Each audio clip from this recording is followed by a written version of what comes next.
District మన జనసంఘం మండల్ 30 గుంట land for cell.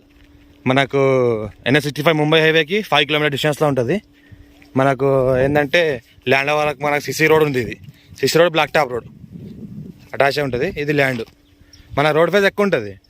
Form house agriculture investment కోసం ఫామ్ హౌస్ లివింగ్ పర్పస్ కూడా చేసుకోవచ్చు. రిసార్ట్ లాంటివి కూడా చేసుకోవచ్చు. మొత్తం ఈ టైప్లో ల్యాండ్ ఉంటుంది. మనకు టైటిల్ మొత్తం క్లియర్గా ఉంది. డైరెక్ట్ ఫార్మర్ దగ్గర ఉంది. మొత్తం రెడ్ సైల్ ఏరియా. ఇంకోటి రిసార్ట్ అలాగా కూడా చేసుకొని కూడా మెయింటైన్ చేసుకోవచ్చు. మనకేంటంటే 2 సైడ్ రోడ్ ఉంది. మనకు వెస్ట్కి రోడ్ ఉంది, ఈస్ట్కి రోడ్ ఉంది, ఈస్ట్కి వెస్ట్కి రోడ్ ఉంది. ఈ టైప్లో ల్యాండ్ ఉంటుంది. స్క్వేర్ ఫీట్ మళ్ళీ water source, full water source area. మనకి ఈ రకంగా ఒక సైడ్ 33 ఫీట్ మ్యాప్ రోడ్ దారి ఉంటుంది. ఈ దారి ఉంది. ఇక్కడ ముందర చూస్తే మనకు సీసీ రోడ్ ఉంది. ఈ రకంగా ల్యాండ్ ఉంటుంది మనకు.